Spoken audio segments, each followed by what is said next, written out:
Tentações é o nosso tema da noite. É um tema que eu acho que ele é muito mal interpretado, né? A gente pensa no sentido mais moderno, que a gente dá a palavra tentação, né? Como se fosse assim, tentação de comer doce, né? Aquelas coisas que a gente não pode, mas que a gente fica tentado a fazer.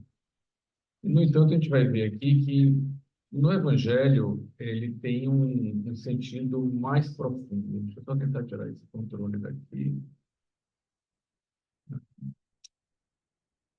O pessoal está lá no Zoom para me atrapalhar.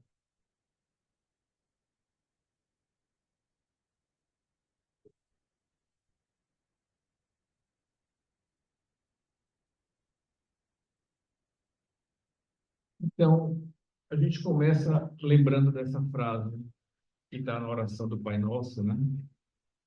Não nos deixes cair em tentação. Tem algumas traduções que dizem assim, não nos induzas em tentação. A gente ficaria até perguntando como é que Deus nos induziria em tentação? Será que é isso mesmo? Mas tem esse complemento que é bem interessante, né? Mas, então sempre que tem uma vírgula e um mas, nessa conjunção adversativa, ela normalmente se contrapõe ao que está antes da vírgula. Então, não nos deixes ou não nos induzas em tentação, mas, ou antes, nos livre do mal. E nós já tivemos em outras oportunidades aqui, falando sobre este mal, e não é o mal que está fora da gente, não é o mal que está lá fora, o mal que nos atinge, vamos dizer assim, que nos faz sofrer, que nos causa dor, que nos atrapalha, né? Esse mal aí que a gente pede para que Deus nos livre é o mal que está dentro da gente. É o mal que nós ainda portamos em nós mesmos. Na figura do egoísmo, na figura do orgulho, né? O próprio livro dos Espíritos, os Espíritos nos ensinam que o egoísmo é a chaga principal da humanidade. É dele que decorre todos os outros males. Porque quando a gente fala de egoísmo, a gente fala de uma posição egocêntrica. Então, quando a gente se coloca como centro de todas as coisas, a gente tira Deus desse centro e a gente coloca a gente mesmo. Então, a gente tem uma tendência, enquanto egoístas, de levar a vida segundo as nossas leis e não segundo as leis superiores. Em Lucas, mas também em Mateus, em Marcos, existe a passagem. Vou botar essa imagem para cima. Existe a passagem chamada Tentação no Deserto. Eu escolhi aqui a passagem de Lucas para a gente seguir nela, mas basicamente Marcos faz uma citação que houve a tentação e não descreve, né? Mateus e Lucas não. Mateus e Lucas descrevem com detalhes as três tentações, sendo que a única diferença é que há uma inversão. Os dois começam com uma primeira tentação e em Lucas e em Mateus a ordem da segunda e da terceira ela é invertida. Mas nesse caso nós vamos ver que a ordem dos fatores não altera mesmo o produto, né? Então, o texto começa assim: Jesus, cheio do Espírito Santo, retornou do Jordão, o Rio Jordão, né, onde ele batizava, ou onde ele foi batizado, e era conduzido pelo Espírito ao deserto, sendo tentado pelo diabo por 40 dias. Não comeu nada naqueles dias, e quando se completaram os 40 dias, então teve fome. A primeira pergunta que vem aqui para a gente é: será que Jesus poderia realmente ser tentado? É possível Jesus ter sido tentado? Existe a figura mesmo de um diabo como uma entidade, um ser como nesse slide anterior aqui, né? fica no nosso ouvido buzinando de um lado e o anjo buzinando do outro lado, né? Poderia Jesus ter tentado? E aí a gente vai, então, trazer assim, alguns textos, alguns fragmentos de textos, para nos ajudarem numa reflexão. A primeira delas a gente traz do livro dos Espíritos.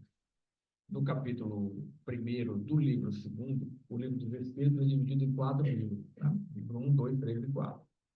Então, no livro 2º, no capítulo 1º, aonde Kardec ali pôs como título dos Espíritos, lá no final do capítulo, ele aborda sobre a escala espírita. É uma tentativa de Kardec, ou um esforço, para se dividir, como se fosse assim, em graus evolutivos, nós espíritos. Então, ele vai do grau 1 até o grau 10. E no ponto culminante da escala espírita, que ele chama da primeira ordem, então ele tem a primeira ordem, a segunda ordem, a terceira ordem. A terceira ordem são os espíritos impuros. Não significa que sejam maus por natureza, mas eles não são puros, né? Tem a segunda ordem, e o que nos interessa são os espíritos da primeira ordem. É como se fosse assim, o ponto máximo que nós podemos chegar ou aspirar, até onde as nossas vistas alcançam. Qual a característica principal desses espíritos puros, né? Nenhuma influência da matéria. Eles estão completamente libertos de qualquer influência que a matéria pode ter sobre nós. Portanto, eles não estão mais sujeitos à reencarnação, porque nós só estamos nesse ciclo reencarnatório porque nós ainda estamos sujeitos a uma influência material. Vamos lembrar que os espíritos nos ensinam que existe um processo ou um progresso evolutivo que essa centelha divina, individualizada, ela vai sair do átomo e vai seguir jornada até se tornar um espírito puro, até se tornar um arcanjo. Por isso que se fala do átomo ao arcanjo.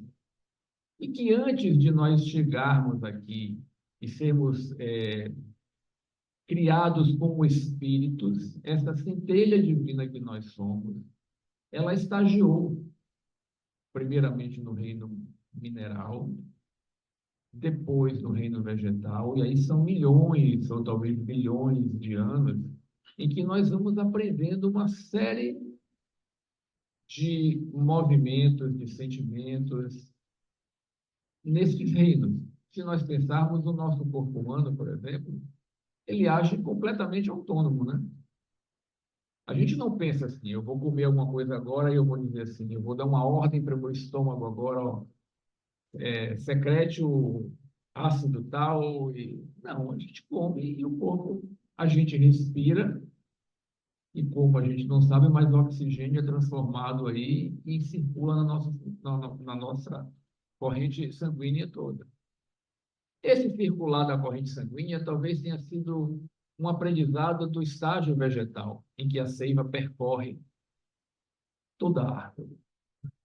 Aí a gente vem para o reino animal, e todos estes reinos infra-hominais, eles são extremamente materiais. Nós ainda estamos vivendo num reino em que a gente ainda é muito ligado à matéria, a ponto de nós, encarnados, acharmos que essa é a nossa condição natural, a ponto de não querermos desencarnar por nada, termos medo da morte, de não querer morrer, de achar que a morte é um termo, é um fim, né? Então, nós ainda estamos muito sujeitos a essa influência da matéria. E a ideia que o Espiritismo traz é justamente isso. O grande passo do ser humano é se libertar dessa influência material. Então, quem já está lá na primeira ordem não tem nenhuma influência. Melhor, não se deixa influenciar pela a matéria. Ele tem superioridade intelectual e moral absoluta com relação aos espíritos das outras ordens.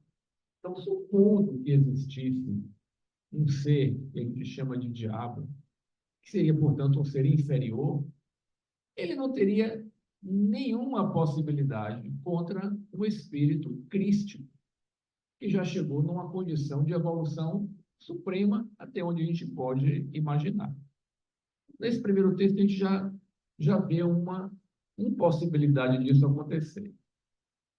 Na Revista Espírita de 1868, de fevereiro de 1868, tem uma comunicação de um médium em êxtase sonambúlico, e aí a gente trouxe uma partezinha só, em que ele diz assim: os Messias, os Cristos, né, seres superiores, chegados ao mais alto grau da hierarquia celeste, depois de terem atingido uma perfeição que os torna infalíveis daí por diante e acima das fraquezas humanas, mesmo na encarnação. Então, alguns dizem assim: não, mas Jesus é o Espírito Superior, mas ele estava encarnado, a carne é fraca. Mas mesmo encarnados, esses espíritos superiores, e ele mais ainda, porque não só um espírito puro, mas que atingiu este estágio de Cristo, ou seja, ungido, untado, unido a Deus como se fosse um só, ele só faz a vontade divina. Eles são infalíveis. Não haveria como Cristo falir, como um Cristo falir, né? E no livro dos Espíritos também, a gente vai ver lá na questão 622, quando Kardec pergunta para os Espíritos assim: qual é o tipo humano mais perfeito que Deus já ofereceu à humanidade para lhe servir de guia e modelo? E os Espíritos respondem simplesmente assim: Jesus, ou vide Jesus. Nem alongam mais a resposta. Então, a gente vê que não faz sentido um ser que atingiu esse estado de perfeição poder estar sujeito a uma tentação, né? Na Gênese, no capítulo 15, tem uma comunicação do espírito de João Evangelista, capítulo 15, item 53. É longa a comunicação, eu também só peguei um trecho que nos interessava, e João diz assim: Jesus não foi arrebatado, se referindo à tentação de Jesus, né? Jesus não foi arrebatado. Ele apenas quis fazer que os homens, os seres humanos, compreendessem que a humanidade se acha sujeita a falir e que deve estar sempre em guarda contra as más inspirações, a que, pela sua natureza fraca, ela é impelida a ceder. A tentação de Jesus é, pois, uma figura, ou seja, uma parábola, assim como a parábola do filho pródigo, a parábola do bom samaritano. Existe a parábola da tentação de Jesus. Fora preciso ser cego para tomá-la ao pé da letra. Então, a partir daí, a gente começa, então, a ler o texto de uma maneira diferente. A gente não lê o texto como se fosse realmente uma atuação de um ser sobre Jesus e que tentou ele durante aqueles 40 dias em jejum no deserto. Então, como é que a gente vai ler isso agora, né? A gente vai ler assim: quando nós, enquanto espíritos, somos, aliás, nós, conduzidos, né? Veja que ele era conduzido pelo Espírito ao deserto, a se recolher em si, a ficar afastado de tudo que é externo, a recolher-se para dentro mesmo. E neste movimento nosso, que é um movimento de libertação, a gente vai ser tentado. Qual tanto que esse verbo que se usa de tentado, ele literalmente, isso a gente vê no Evangelho traduzido por Haroldo Dutra Dias, que ele vai do original grego, ele diz que esse verbo tentado, ele, literalmente, ele quer dizer ser colocado à prova, ser testado. Ao mesmo tempo que a palavra diabo literalmente, ela vem de um verbo grego, que é o verbo diabalô, que significa o quê? Separar, desunir, atacar, acusar, caluniar, enganar. É por isso que se chama comumente de o caluniador, né? O, aquele que desune, o antagonista, o que acontece. Né? Então, essa figura do diabo como uma entidade, ela começou a aparecer depois. Ela não era, nunca foi vista como um ser demoníaco. O próprio termo Satanás tem a mesma situação.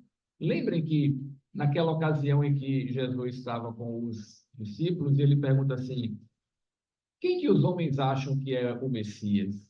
Aí os discípulos falaram, acham que foi Jeremias, que foi Elias, que foi Malaquias. E ele fala assim: e quem vocês acham que eu sou? Aí Pedro diz: tu és o Cristo, o Filho do Deus vivo. Ele diz: bem-aventurado, Pedro, tu és, porque não foi a carne que te revelou isso, foi o Espírito. E aí ele começa a falar que ele deveria padecer sobre sobre as mãos dos fariseus, do Sinédrio. Ele morreria levantado em cruz. E Pedro diz: de jeito nenhum, Senhor, eu não deixarei que isso ocorra. E o que é que Jesus diz para Pedro? Passa para trás, Satanás. Vai de reto, Satanás. Ele chama Pedro de Satanás, que ele há pouco tinha dito que não foi a carne que revelou isso. Por quê? Porque Satanás é o adversário, é todo aquele que se coloca em oposição à lei divina. Então, a figura, é, Satanás é uma postura nossa. Nós nos constituímos em Satanás quando nós atentamos contra a lei divina. E não é um ser demoníaco, diabólico, que tem poderes iguais ao do Cristo. Não, jamais. Então, que figura a gente pode trazer do Antigo Testamento sobre essa questão do deserto? Porque, na verdade, Jesus aí, ele está trazendo para a gente como modelo e guia, ele vai trazer um episódio que aconteceu com o povo hebreu, e que o povo hebreu foi tentado também 3 vezes, mas o povo hebreu faliu, caiu nas tentações, e Jesus passa por elas sem cair. Então, a parábola é um ensinamento de como responder a essas tentações. É o episódio do Êxodo. Vocês lembram do Êxodo? Livro de Êxodos. Ele fala o quê? Ele fala da jornada que o povo hebreu teve quando se libertou da escravidão no Egito. O povo hebreu era um povo escravo. Êxodo 16, 35, né? Livro de Êxodo. Os filhos de Israel comeram maná durante 40 anos, até chegarem à terra habitada. Qual é a história de Êxodo? Né? Moisés se constitui num líder que vai libertar o povo hebreu da escravidão no Egito. A palavra Egito, em aramaico, em hebraico, e se chama Mitzrayim, ele significa estreiteza. Então, nós estamos falando aí figurativamente de uma libertação de uma escravidão da estreiteza da matéria. O que Jesus vem liderar a gente é um novo êxodo. E não é aquele êxodo que saiu do Egito para a terra de Canaã, mas é um êxodo em que ele vai conduzir-nos a nós, enquanto espíritos, para sair dessa escravidão da matéria, se libertar da matéria. Eu não sei até que ponto a gente se dá conta disso, do quanto nós somos dependentes da matéria, do quanto a gente não consegue passar sem a matéria, do quanto a matéria age ainda sobre nós. E aí, Emmanuel, do Consolador, inclusive, ele diz assim: Israel deve ser considerada como símbolo de toda a humanidade terrestre. Então, sempre que o Cristo fala do povo hebreu, de Israel, ele está se referindo figurativamente a toda a humanidade terrestre. Então, o que aconteceu com o povo hebreu é como se fosse assim, uma figuração do que acontece com todos nós, encarnados ou desencarnados, né, que estamos aqui ligados ao planeta Terra. Então, ele liderou esse povo, ele tirou do Egito, e para chegar na Terra Prometida, ele tinha que passar pelo deserto. Uma jornada que não deveria durar tanto tempo, mas durou por causa dos percalços que foram encontrados no caminho. A gente não vai se alongar aqui, porque o nosso tempo é curto, mas a figura da tentação de Jesus no Novo Testamento, ela está diretamente ligada às tentações que o povo hebreu passou quando Moisés tentou libertar esse povo da escravidão do Egito. E quais foram elas? A primeira tentação que o povo passa está logo no comecinho do livro de Êxodo, que é quando Moisés tira eles e leva eles para o deserto. E aí eles dizem assim: quem dera que nós morrêssemos pela mão do Senhor na terra do Egito, quando estávamos sentados junto às panelas da carne, quando comíamos pão até fartar, porque nos tendes tirado para este deserto para nos matar de fome. O povo estava com saudade e com vontade, com desejo do pão e da carne, mesmo que para isso eles tivessem que viver escravizados.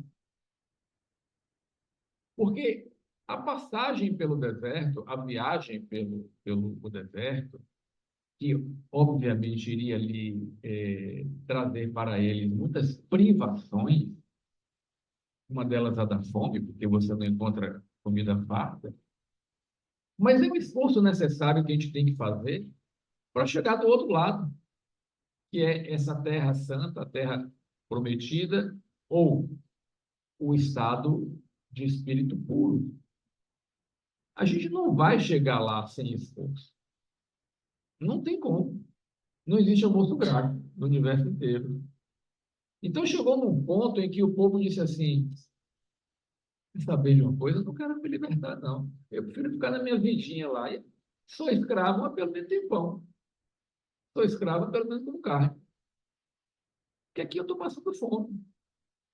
Então, a primeira tentação nossa, quando a gente tenta se libertar dessa nossa condição de muito materializados ainda, é a tentação do materialismo. É o apego que nós temos ao materialismo. É a primeira tentação, né? E como é que Jesus passa por ela? O diabo, né, curativamente, diz a Jesus assim: se tu és filho de Deus, diz a esta pedra que se torne pão. É o apego ao material, né? Farte o seu estômago. E Jesus disse: não, porque está escrito que não somente de pão viverá o homem, mas de toda palavra que sai da boca de Deus. Não é para a gente desleixar ou deixar para lá o que é de âmbito material, até porque nós estamos encarnados, nós temos uma obrigação de nos sustentar. Senão a gente vai virar um peso para a sociedade. Nós temos a obrigação de trabalhar, sustentar, alimentar bem o corpo, que é ferramenta de trabalho. Alimentar bem, não é alimentar muito, né? Na medida do que ele necessita. Se exercitar. Porque não adianta se alimentar e não colocar o corpo em exercício. Mas, se nós dermos mais atenção às questões materiais, ao trabalho, por exemplo, que é necessário, mas se isso for mais importante ou só o que importa, a gente vai descuidar do aspecto espiritual. E essa é a tentação. Então, quando a gente começa um processo de espiritualização, seja no espiritismo ou em qualquer outra corrente filosófica ou religiosa que efetivamente nos conduz para uma prática espiritual de verdade, né? E não somente sentar e esquentar bancos de templo, igreja, etc.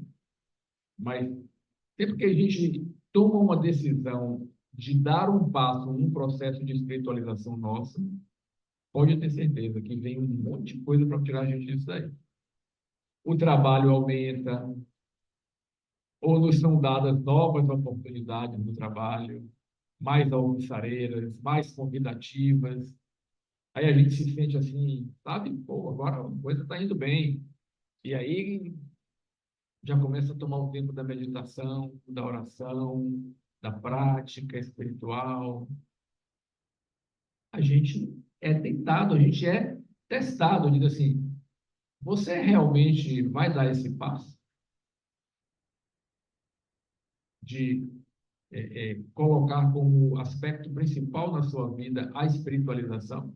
Não desleixar do material, mas cuidar de verdade da sua, do seu processo de espiritualização. Vamos ver. E aí começam os testes, né? No livro dos Espíritos, no capítulo terceiro, no livro terceiro, no capítulo 8º, Kardec pergunta para os espíritos assim: de que maneira o espiritismo pode contribuir para o progresso do planeta, das pessoas? E os espíritos começam respondendo assim: destruindo o materialismo, que é uma das chagas da sociedade. Então, esta é a nossa primeira e primordial tentação. No livro de Êxodo, 3.500 anos atrás,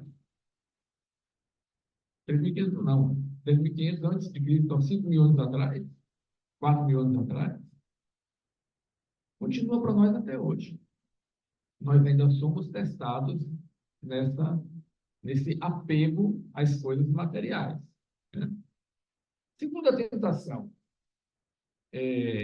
num determinado momento da jornada, Moisés subiu ao monte, né, para entrar em meditação e em comunicação com o Senhor.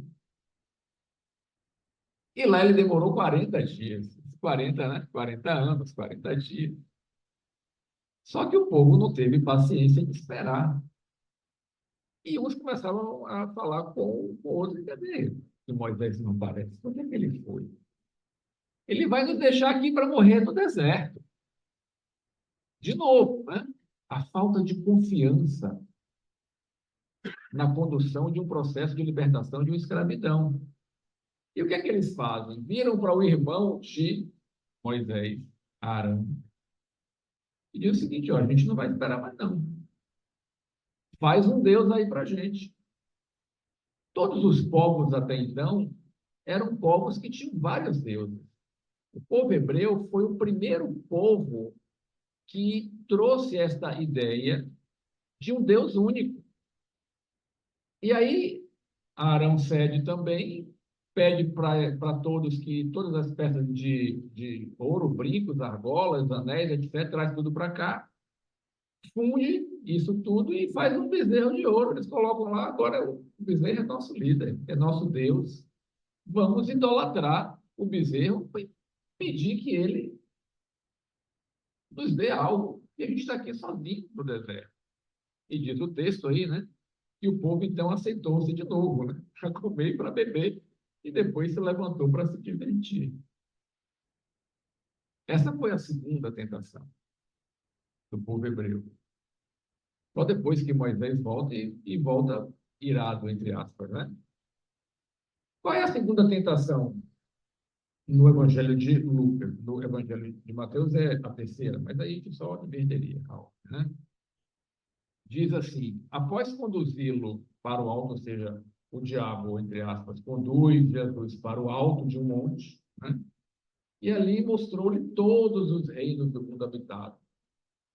E disse então o diabo para ele: eu te darei esta autoridade e a glória de todos esses mundos, todos esses reinos, porque a mim foi entregue e eu dou a quem quiser. Portanto, se tu me adorares na minha presença, tudo isso aí será teu. Que tentação é essa, gente? A tentação da idolatria. E a primeira idolatria nossa é a do ego. É o egolatrismo, né? É querer tudo para si. É o desejo da posse, do poder.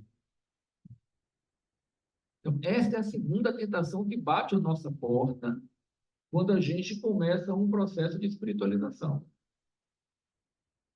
Bate mesmo. Repare que bate. E qual é a resposta do Cristo? Adorarás o Senhor teu Deus e somente a Ele prestarás culto. Então, é, não prestar culto às coisas materiais, utilizá-las para trabalharmos enquanto estamos encarnados, mas elas não podem ser o objetivo final de nossas vidas.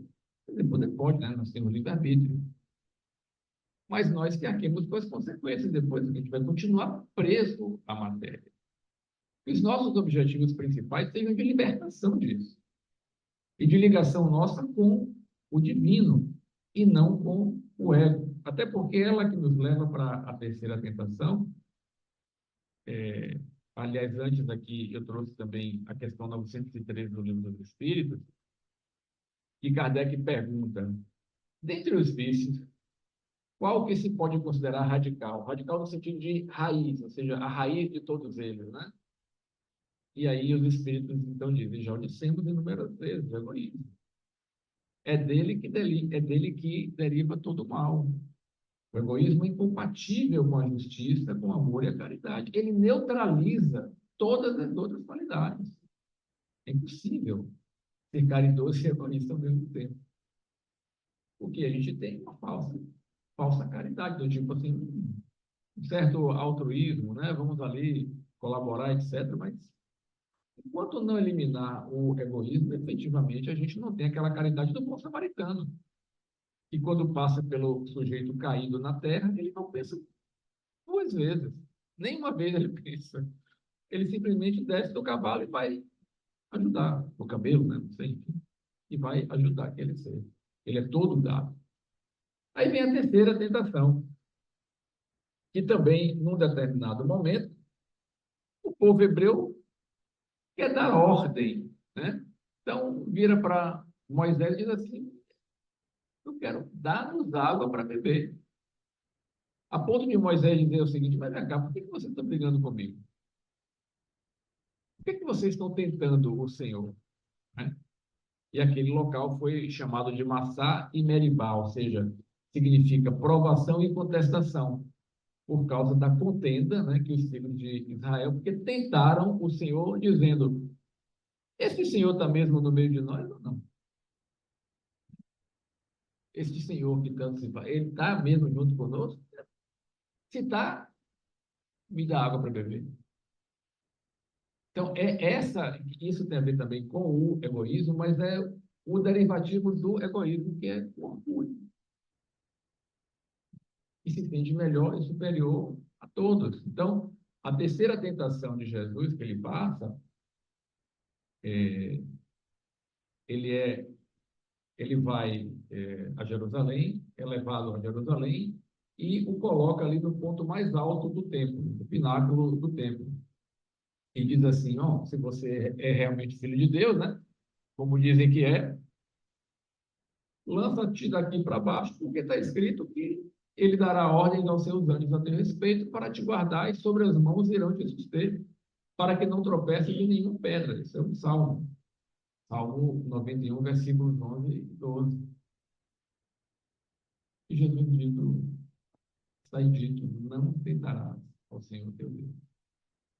Então, nós estamos constantemente tentando e testando Deus para ver se ele realmente dá. A promessa não é um teste.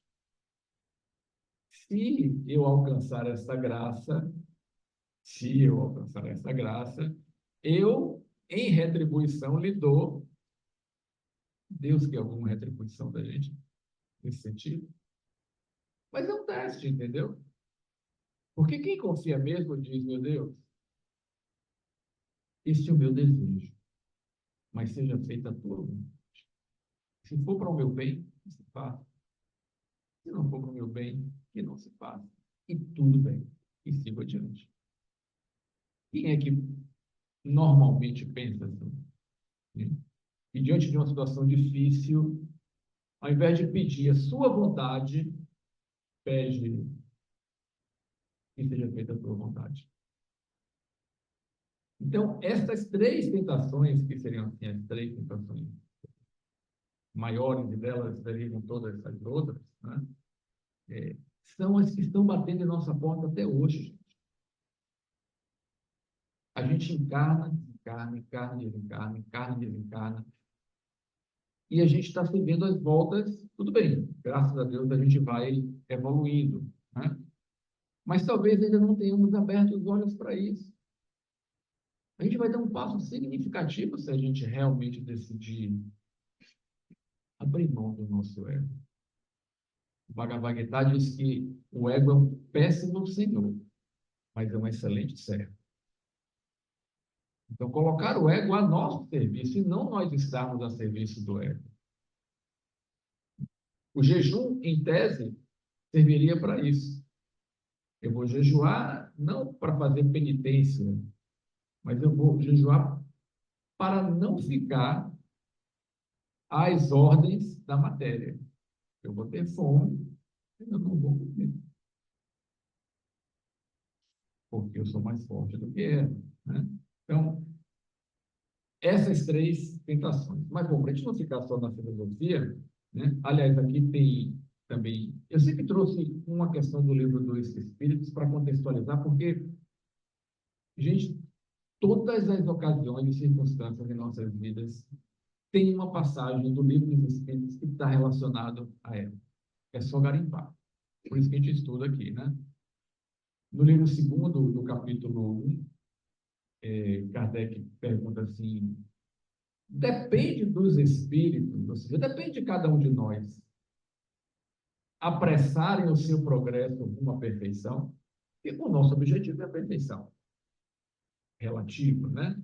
Perfeito, esse prefixo per como completo, né? Permanente, né? Então, perfeito é o feito por completo. O feito o que por completo?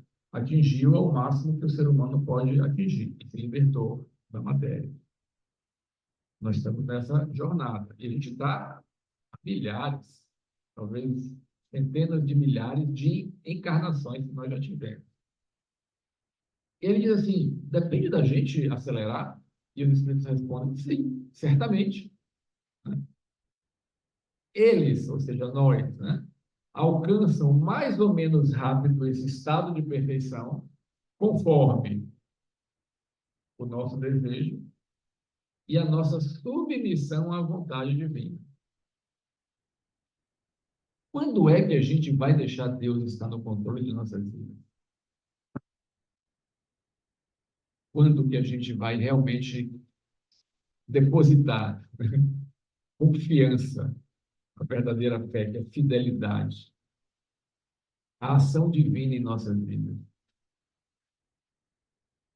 E para isso a gente precisa orar e meditar. E orando a gente fala, a gente expressa, né? E meditar a gente está recebendo de volta a resposta divina. Com Deus não tem boca, mas é só prestar atenção. É um livro que a gente abre, alguém que chega do nosso lado e fala, é uma circunstância que acontece, que aparece. Acontece todos os dias, todas as horas. Mas normalmente nós não temos olhos de ver, né? A gente está dormindo, né? Aí, a gente já está chegando no final. Emmanuel, para mim, é o mestre mais próximo da gente, né? O mestre dos mestres é o Cristo, sem sombra de dúvida. Mas Emmanuel traz uma linguagem para nós aqui, traz para o nosso entendimento, né? Traz assim de uma forma e fica mais claro para a gente. Se o Espiritismo já esclarece muita coisa, Emmanuel esclarece mais ainda, até porque ele vai e de uma frase, de um versículo, ele trabalha todos os aspectos ali. No livro Caminho, Verdade e Vida, no capítulo 129, tem um texto que ele intitulou A Origem das Tentações. Vamos pensar, se a tentação é permitida por Deus, ela tem um propósito. Porque tudo no universo, tudo em nossas vidas tem que ter um propósito. Se não tiver propósito, não seria permitido. Não haveria. Estar encarnado tem um propósito? Tem. Qual? Vencer as vicissitudes do plano material. E qual a origem das tentações? Ele traz um versículo da carta de Tiago, em que Tiago diz assim: cada um é tentado, vamos ler aqui, cada um é testado, né? Quando atraído e engodado, né? Ou seja, engodado, enganado, pela sua própria concupiscência. Aqui, tirar um pouquinho isso para cá, para poder. Aí Emmanuel diz assim: examinemos particularmente os dois substantivos, tentação e concupiscência. O primeiro, que é a tentação, exterioriza a concupiscência. E o que é concupiscência? É o fundo viciado e perverso da natureza humana primitivista. Todos nós temos. Porque todos nós passamos pela etapa primitiva de ser humano, lá o homem das cavernas, em que nós éramos mais animais, né, do que seres racionais. O que é que isso tem de ruim? Em princípio, nada. Os instintos não são maus. Os espíritos já dizem, os instintos são um guia seguro, infalíveis. Os animais não pecam, no sentido de atentar contra a lei, porque eles agem por instinto. E o instinto é completamente a expressão da lei. O problema é que a gente perverte esse instinto. A gente transforma os instintos em paixões. No livro dos Espíritos está escrito também, né? As paixões são os instintos de uma maneira exacerbada. Então, enquanto animal, eu me alimento até a minha saciedade. E só me alimento do que me faz bem. O animal não come coisa que não faz bem para ele. Como é que ele sabe? Por instinto. É pelo instinto que ele sabe. E ele vai se alimentar até onde ele sacia a fome. Mas quando a gente tem livre-arbítrio, a gente acha a comida muito gostosa. E aí a gente exagera. A gente come mais do que o que deve. E, em primeiro lugar, eu estou falando para mim, tá? Em primeiro lugar, eu estou falando para mim. E compartilho com vocês. Porque já saí diversas vezes da mesa dizendo, e comi mais do que o que eu deveria. Né? A gente, às vezes, se alimenta de coisas que a gente sabe que nos faz mal. Isso faz mal ao meu corpo, não é? Gostoso. Não é? Então, é, esse fundo viciado e perverso da natureza humana primitivista, ao longo do tempo, a gente foi viciando e pervertendo. Então, ser tentado é ouvir a malícia própria, está dentro de si mesmo. É abrigar os inferiores ao vidro de si mesmo. Porquanto, e olha que frase dele, ainda que o mal venha do exterior, ou seja, ainda que alguém queira fazer algo contra a gente, ele somente se concretiza e persevera se com ele afinamos a intimidade do coração. Não basta que alguém queira fazer o mal para a gente. É preciso que a gente tenha um plug de atração. É preciso que, de alguma forma, a gente se afinize, né? Sintonize com aquilo. Finalmente, destaquemos o verbo atrair. Verificaremos a extensão da nossa inferioridade pela natureza das coisas e situações que nos atraem. Aí ele dá uma recomendação, né? Recorda-te de que cada dia tem situações magnéticas específicas. Esses termos, essas construções que ele faz são muito legais, porque magnetismo, que nos lembra de ímã, e uma coisa atrai a outra, né? Então, ele diz assim, cada dia tem situações magnéticas específicas. Não sei se numa palestra de Haroldo, ou de Arthur, enfim, ou de Simão Pedro, que ele diz assim, pega um pote com milho cru e coloca na frente de um ser humano. Ele vai olhar, pega um pote de diamante e coloca na frente de um cavalo. O cavalo vai olhar. Agora, inverta os potes. Coloca o pote de milho cru em frente ao cavalo e o pote de diamante na frente do ser humano, e você vai ver os olhos brilharem, de ambos, né? Por quê? Porque aquilo é um objeto de desejo dele. É o que atrai. Onde está o teu tesouro, está o teu coração. É o que te atrai. Então, Emmanuel deu uma dica muito legal. Ele diz assim, examina o que está te atraindo. Né? Aí, ó, considera a essência de tudo que te atraiu no curso das horas e eliminarás os males próprios, atendendo ao bem que Jesus deseja. É prestar atenção. É vigiar e orar. Né? O vigiar é estar atento. E não deixar as coisas acontecerem simplesmente, deixar a vida me levar, a vida leva eu, né? E fica atento ao que está acontecendo. Porque no final do dia, se você não der o passo certo, não fizer a escolha adequada, o mal vai se tornar com você. E você criou esse dispositivo interno de atração. Tem outro texto, tem vários textos de Emmanuel que vale a pena ler e ficar refletindo, refletindo. Aqui é um trecho do texto. Esse outro aqui, que é do livro Pão Nosso,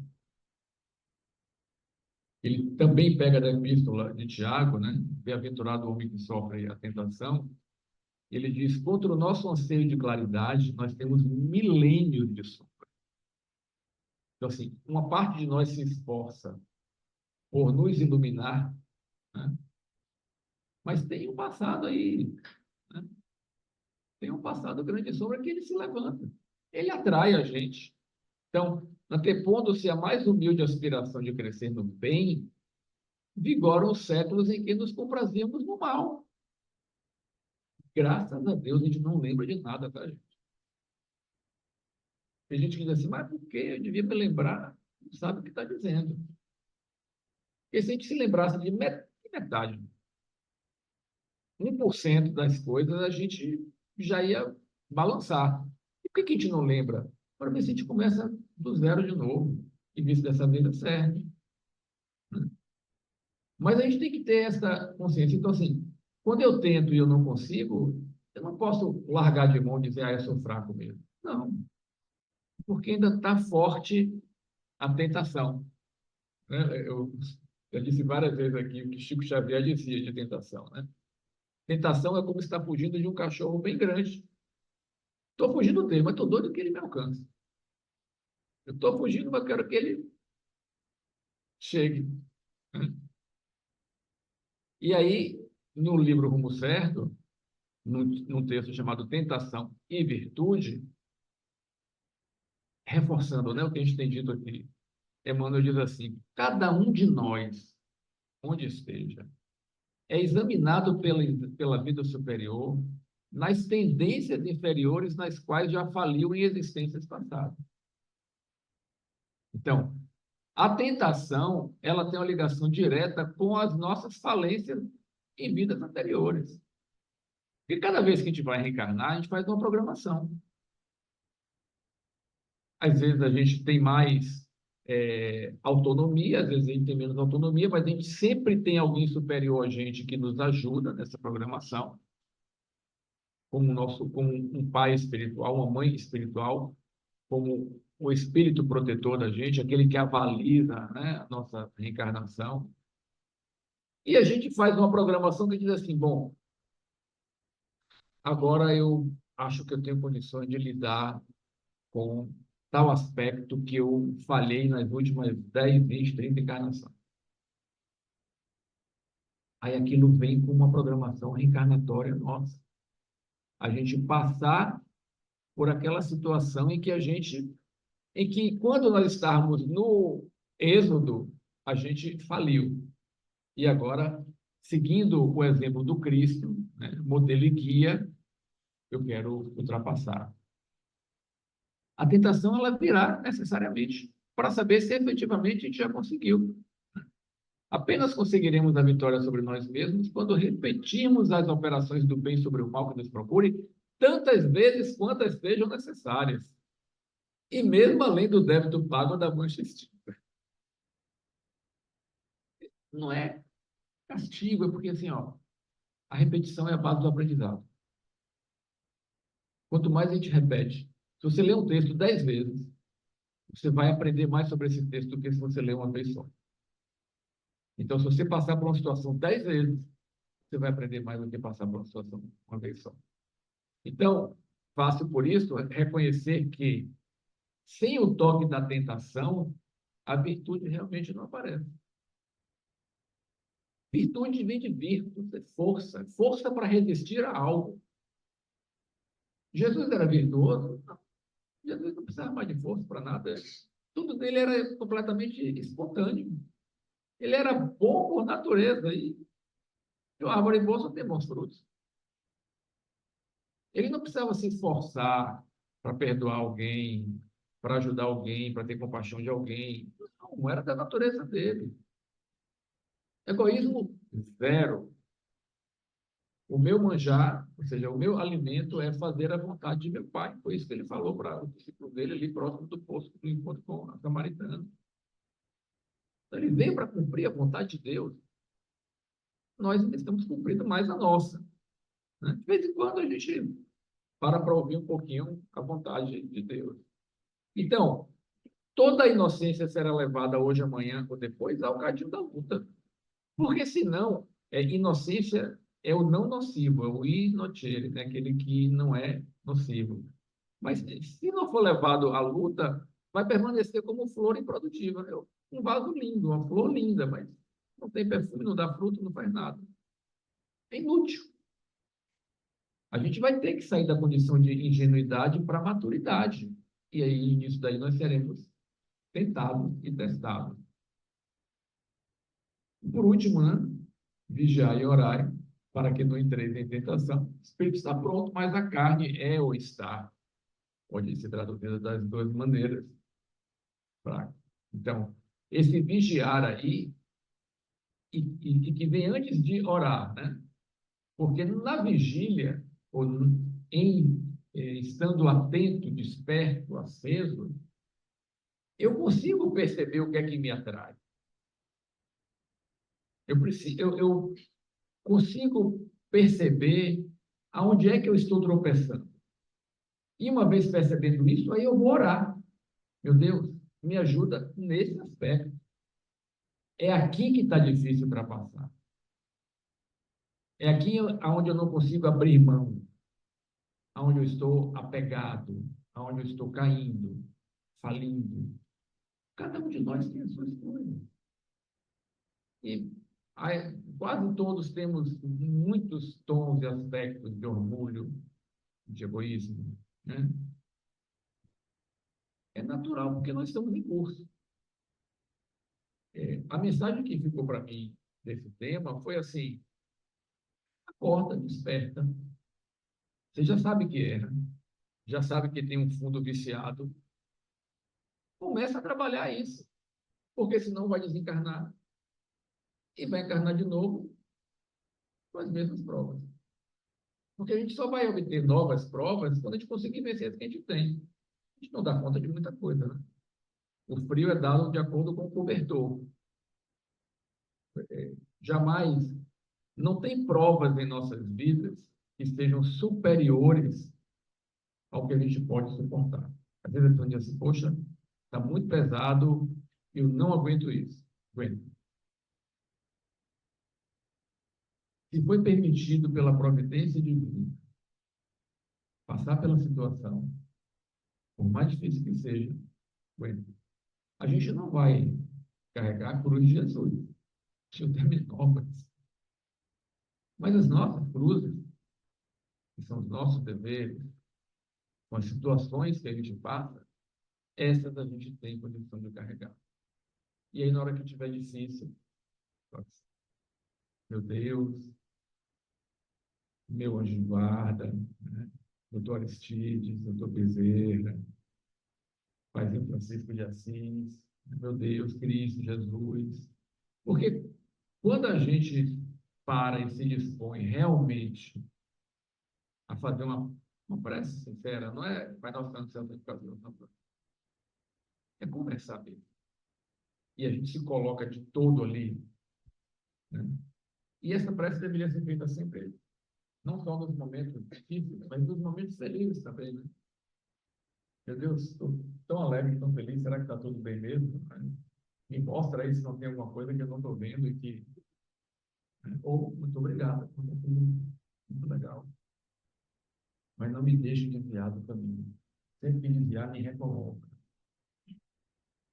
Porque, só para finalizar, nesse texto de Emmanuel, vigiemos e oremos, essa frase aqui do final.